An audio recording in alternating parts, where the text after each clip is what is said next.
Hi, AfterBuzzers. I am so excited because we're going to be talking to Amanda Troop right after this. You're tuning into the destination for TV superfan discussion, AfterBuzz TV. And now, let the buzz begin. Hi again. I feel like we just saw each other, right? Maybe? Hi everyone, I'm Amy Cassandra, your host, and you're watching Mini Spotlight, where we shed a light on the rising stars in TV, film, and music. And now I am joined by the wonderful, she's basically Wonder Woman, guys, she does it all, Amanda Troop. Thank you very much. The crowd goes wild. I really like being introduced as Wonder Woman. I think I'm going to make that a thing. I'm just going to be like, hi, I'm Amanda, but please consider me to be what I know I'm 5'2", but I'm Wonder Woman. See, size has nothing to do with it. There you go. There you go. Yeah. Just like the French perfumes, you know, the really, really fancy ones, they're this big. But they're so powerful. Yep. Okay. See, I'm also a French perfume.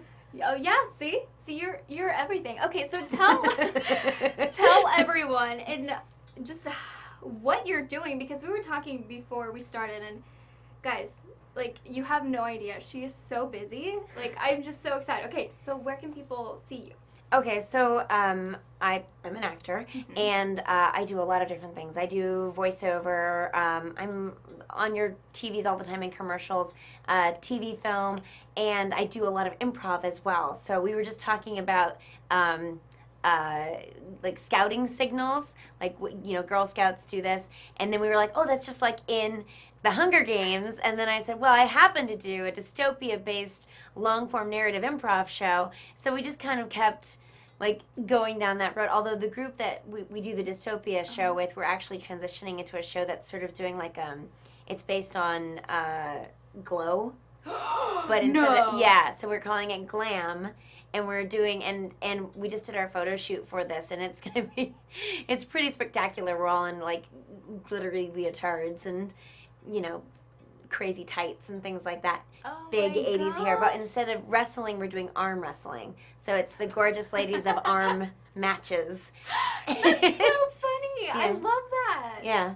So, are you, I'm pretty buff. Oh, hey, there they are. Whoa. Yeah. Oh, look Almost out. Like, Whoa. whacked me there. Hello. So, like, how many things are you working on right now? So you've got Glam. Yeah, I was just filming something in Atlanta. I've got Glam. I've got some voiceover stuff coming out next year. I've got NDAs all over the place, so I can't talk about like 90% of stuff. But you know, there's always something cooking. Now, what do you think helps you stay motivated to keep on working and always hustling? Well, I mean, the thing about an acting career, like any artistic career, as I'm sure that you know, is like you're doing what you love. So even when it's hard, you're still going, well, but I like that. I like auditions. I like meetings. The only thing I don't like is commuting, but nobody likes commuting. You could do anything and have to commute. True. So, but you can always have a little dance party in the car. You could. I mean, or a little like karaoke thing. I listen to audiobooks. Oh. Yes. Any specific ones? Oh, well, I mean, my goodness, where do I even start? First, I mean, I think I should give a quick shout out to Dotrice, who passed away this week, who read as many books as we may ever get of A Song of Ice and Fire from George R.R. Martin, aka Game of Thrones. Yes. He did the first 5 of them, and we're still owed 2 more in this series. And I'm sorry, we're probably never getting the books. This is not going to come as any surprise to someone who is also a fan of the series of books, because I think he's so happy with the TV show that he's just like, whatever. But it's still worth listening to Roy Dotrice read these audiobooks. It is some of the most brilliant acting you'll hear. And then my other favorite, near and dear to my heart always, is Jim Dale reading the Harry Potter series. Oh my gosh. Yeah. Well, see, and all of those people, I mean, you were talking about acting.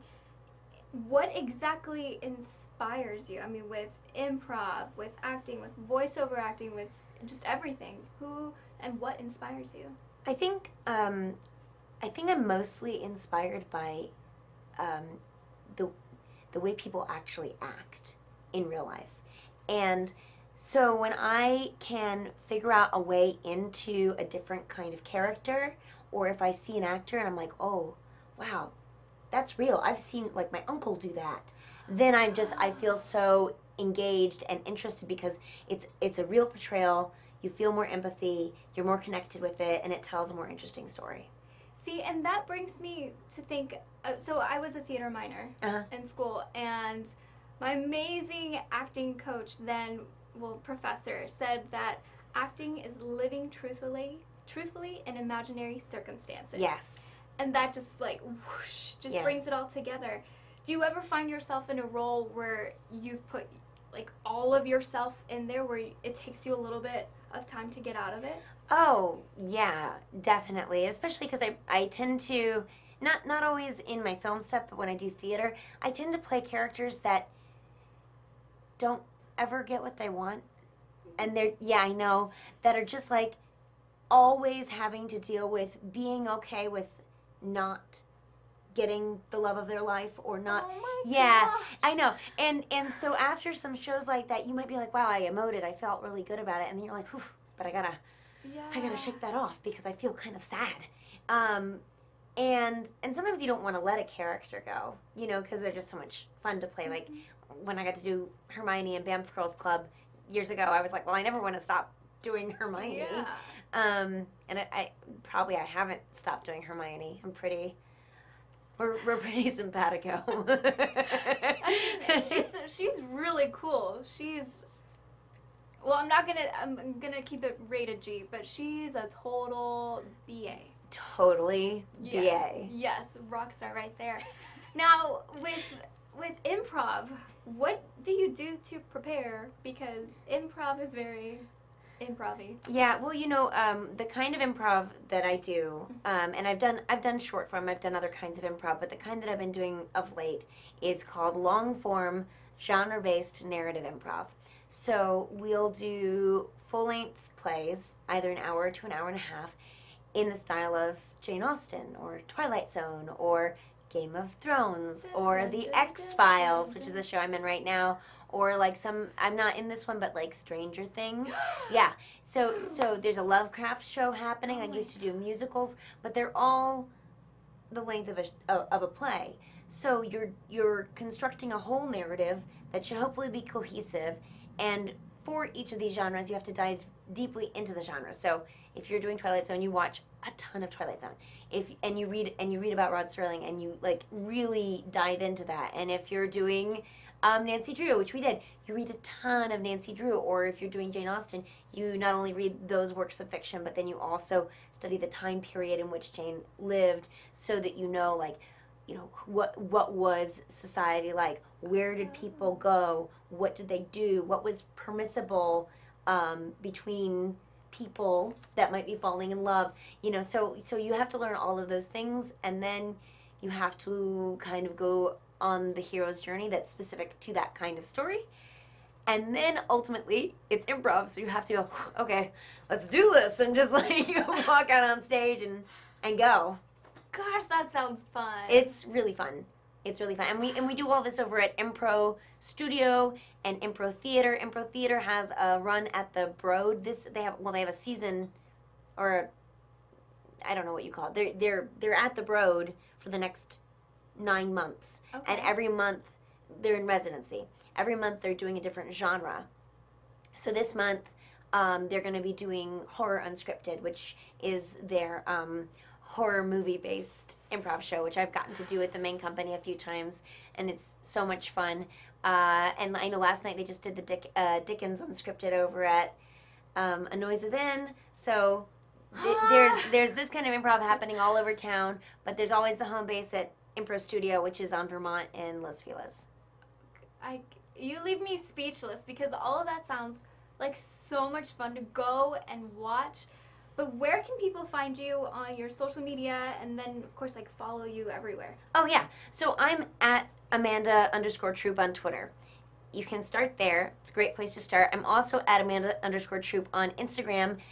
You will get pictures of like acting stuff, but you'll also get pictures of my cat and my dog. So you have to kind of be okay with that. But yeah, Instagram's the best place, and then I have my website, or not Instagram, sorry, Twitter's the best place, and then there's my website, which is amandatroop.com, but really all roads lead back to Twitter. That's where I'm going to put any of my appearances coming up. I'm going to be on a panel at Stanley's LA Comic-Con, so that's coming up. It's called Voice NATO, and it's voice actors. We do impressions, we do improv, we do live dubbing.